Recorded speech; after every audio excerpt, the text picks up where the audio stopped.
Bonjour à tous, c'est votre curé pour cette deuxième vidéo qui sera beaucoup plus courte. Cette vidéo en ce 12 mai au cœur des saints de glace, c'est ces saints où de façon habituelle en France il fait beaucoup plus froid. Je constate qu'ici c'est de même. Et bien voilà, je vous rejoins pour vous dire deux choses. La première, c'est un immense merci de votre générosité à l'égard à la fois de la paroisse dans le soutien que vous continuez à faire à la suite de mon appel, qui n'est pas fini, mais merci pour ceux qui ont déjà réagi si vite. Et puis un immense merci aussi de la part des petites sœurs des pauvres. Les petites sœurs m'ont chargé de vous remercier de votre générosité à travers ce que la diaconie a mis en place et l'appel qu'ils vous ont lancé de pouvoir soutenir leur personnel soignant.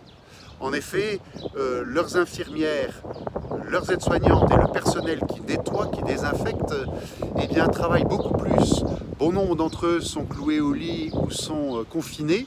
Et donc, du coup, le personnel est obligé de redoubler de travail, de doubler souvent les horaires et ont besoin d'être soutenus dans une alimentation beaucoup plus saine, peut-être que ce qu'ils ont l'habitude d'avoir.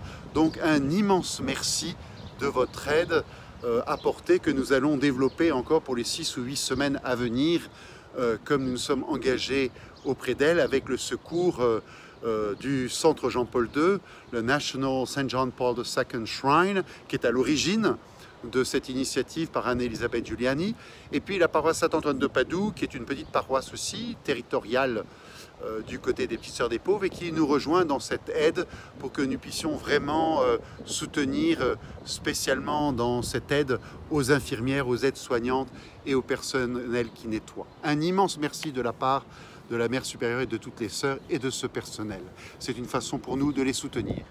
Je voudrais aussi dans cette vidéo remercier Guillaume, 27 ans, ce jeune que vous avez vu sur les vidéos qui proclamait la parole de Dieu en semaine le dimanche et qui est venu ici pour améliorer son anglais. Il a pu le faire un peu, mais quand même bien déstabilisé dans son projet de début. Et je demande à Dieu la grâce de l'accompagner pour qu'il déploie ses talents, qu'il puisse développer ce que Dieu lui a donné et peut-être même son anglais qu'il a pu quand même un peu travailler. Il avait YouTube et puis finalement sur les deux. Deuxièmement, remercier après ce travail de préparation de la proclamation de la parole de Dieu qui vous a permis d'entendre. Saint Paul dit la foi vient de l'ouïe. Entendre la parole de Dieu qui nourrit notre foi. Donc un grand merci à Guillaume d'avoir apporté son concours. Et donc à partir de dimanche matin, puisqu'il part dimanche aux aurores et non plus dimanche soir, eh bien ce sera à vous de venir proclamer la parole de Dieu ici dans le respect des règles de sécurité sanitaire.